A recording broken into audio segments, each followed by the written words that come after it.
Tech ലോകത്തു നിന്നുള്ള വാർത്തകൾ.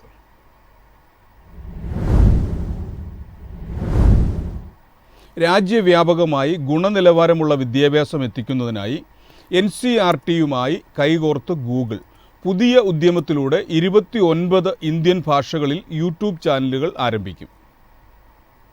ഗൂഗിളുമായുള്ള സഹകരണത്തിലൂടെ NCERTയുടെ 1 മുതൽ 12 വരെയുള്ള ക്ലാസുകളിലെ പാഠ്യവിഷയങ്ങൾ ഉൾപ്പെടുന്ന യൂട്യൂബ് ചാനലുകൾ ആരംഭിക്കും. ഇത്തരത്തിൽ ആംഗ്യഭാഷ ഉൾപ്പെടെ 29 ഇന്ത്യൻ ഭാഷകളിലെ ചാനലുകൾക്കാണ് വരും മാസങ്ങളിൽ തുടക്കമാവുക.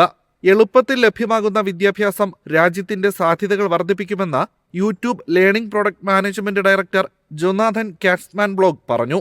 നൂതന പങ്കാളിത്തങ്ങൾ, ടൂളുകൾ, ഉറവിടങ്ങൾ എന്നിവയിലൂടെ കൂടുതൽ ഉള്ളടക്കങ്ങൾ നൽകാൻ യൂട്യൂബിന് സഹായിക്കാനാകുമെന്നും അദ്ദേഹം പറഞ്ഞു. യൂട്യൂബിൽ ക്രെഡൻഷ്യൽ കോഴ്സുകൾ അവതരിപ്പിക്കുന്നതിന് സാങ്കേതികവിദ്യ മെച്ചപ്പെടുത്തുന്നതിനുള്ള ദേശീയ പ്രോഗ്രാമുമായി ഗൂഗിൾ സഹകരിച്ചിട്ടുണ്ട്. ശാസ്ത്രവും സാഹിത്യവും മുതൽ സ്പോർട്സ്, സൈക്കോളജി, റോക്കറ്റ് പ്രൊപ്പൽഷൻ തുടങ്ങി വിവിധ വിഷയങ്ങളിൽ കോഴ്സുകൾ ലഭ്യമാക്കാനാണ് ശ്രമം. News desk MyFin TV. സർവീസുകൾ കൂടുതൽ വിപുലീകരിക്കാനും ഉപയോക്താക്കൾക്ക് മികച്ച യാത്രാനുഭവം നൽകാനും ലക്ഷ്യമിട്ട് എയർ ഇന്ത്യ ഇതിന്റെ ഭാഗമായി പുതിയ 100 എയർബസുകൾ കൂടി എയർ ഇന്ത്യ ഓർഡർ നൽകി. കഴിഞ്ഞ വർഷം ഓർഡർ ചെയ്ത 470 എയർബസ് ബോയിംഗ് വിമാനങ്ങൾക്ക് പുറമെയാണ് വീണ്ടും 100 വിമാനങ്ങൾ കൂടി എയർ ഇന്ത്യ വാങ്ങുന്നത്. വൈഡ് ബോഡി വിമാനമായ A350 10 എണ്ണവും നാരോ ബോഡി വിമാനമായ A320 കുടുംബത്തിൽപ്പെട്ട 90 വിമാനങ്ങളുമാണ് പുതുതായി വാങ്ങുക. A321 നിയോയും ഇതിൽ ഉൾപ്പെടുന്നു. ഇതോടെ എയർ ഇന്ത്യ ഓർഡർ ചെയ്ത ആകെ എയർബസ് വിമാനങ്ങളുടെ എണ്ണം 350 ഇതിൽ 6 A350 വിമാനങ്ങളാണ് ഇതുവരെ എയർ ഇന്ത്യക്ക് ലഭിച്ചത്.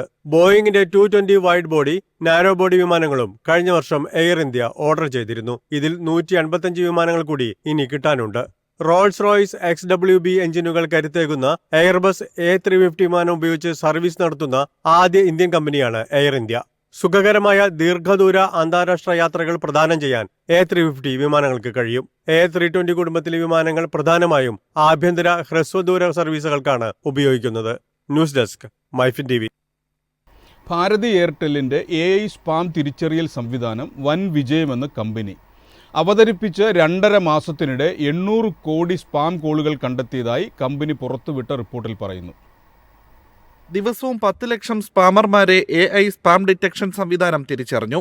2.5 മാസത്തിനിടെ ഇത്തരത്തിലുള്ള 800 കോടി കോളുകളും 80 കോടി സ്പാം SMS-കളും കണ്ടെത്തിയതായും കമ്പനി അറിയിച്ചു. പ്രവൃത്തി ദിവസങ്ങളേക്കാൾ 40% കുറവ് സ്പാം കോളുകളാണ് വാരാന്ത്യങ്ങളിൽ ലഭിക്കുന്നതെന്നും കണ്ടെത്തിയിട്ടുണ്ട്. സ്പാം നമ്പറുകളിൽ നിന്നും കോളുകൾ വരുമ്പോൾ അത് അറ്റൻഡ് ചെയ്യുന്നതിൽ 12% കുറവ് വന്നിട്ടുള്ളതായും എയർടെല്ലിന്റെ 92% ഉപഭോക്താക്കളും ഒരിക്കലെങ്കിലും കമ്പനി ഫോണുകളിൽ നൽകുന്ന തത്സമയ സ്പാം മുന്നറിയിപ്പുകൾ കണ്ടിട്ടുള്ളവരാണെന്നും കമ്പനി അറിയിച്ചു.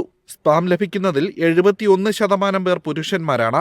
ഇതിൽ 36 മുതൽ 60 വയസ്സ് വരെ പ്രായമുള്ളവരാണ് ഏറ്റവും കൂടുതൽ. സ്പാം കോളുകളും മെസ്സേജുകളും ലഭിക്കുന്നതിൽ 45%വും 10,000 രൂപ വരെ വിലയുള്ള ബജറ്റ് ഫോണുകളിലാണ്. 20,000 രൂപയ്ക്ക് മുകളിലുള്ള പ്രീമിയം ഫോണുകളിൽ 20% സ്പാമുകൾ ലഭിക്കുമ്പോൾ 10,000-നും 20,000-നും ഇടയിൽ വില വരുന്ന മിഡ് റേഞ്ച് ഫോണുകളിലേക്ക് 35% സ്പാമുകൾ ലഭിച്ചതായും റിപ്പോർട്ട് ചൂണ്ടിക്കാട്ടുന്നു. News desk MyFin TV.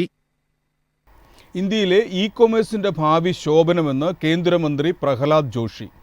ഇ-കൊമേഴ്സിന്റെ ദ്രുതഗതിയിലുള്ള വളർച്ചയിൽ അപകട സാധ്യതകളുമുണ്ടെന്നും മന്ത്രി. എല്ലാ ഉപഭോക്താക്കൾക്കും സുതാര്യവും സുരക്ഷിതവുമായ ഷോപ്പിംഗ് അന്തരീക്ഷം ഉറപ്പാക്കുന്നതിൽ ഇ-കൊമേഴ്സ് കമ്പനികൾക്ക് നിർണായക പങ്ക് വഹിക്കാനുണ്ടെന്ന് ഉപഭോക്തൃകാര്യമന്ത്രി പ്രഹ്ലാദ് ജോഷി പറഞ്ഞു.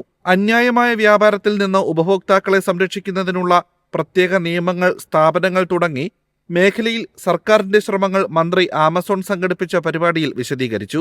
ഇന്ത്യയിലെ ഇ-കൊമേഴ്സിന്റെ ഭാവി ശോഭനവും മാറ്റങ്ങൾ ഉൾക്കൊള്ളുന്നതുമാണെന്നും ഇന്ത്യൻ വിപണിയുടെ വ്യാപ്തിയും സാധ്യതയും വ്യക്തമാക്കിക്കൊണ്ട് മന്ത്രി പറഞ്ഞു.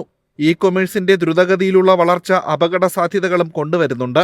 പ്രത്യേകിച്ച് ഉപഭോക്തൃ സംരക്ഷണത്തിനും ഉപയോക്താക്കളുടെ അവകാശങ്ങൾക്കും മറ്റും അദ്ദേഹം മുന്നറിയിപ്പ് നൽകി.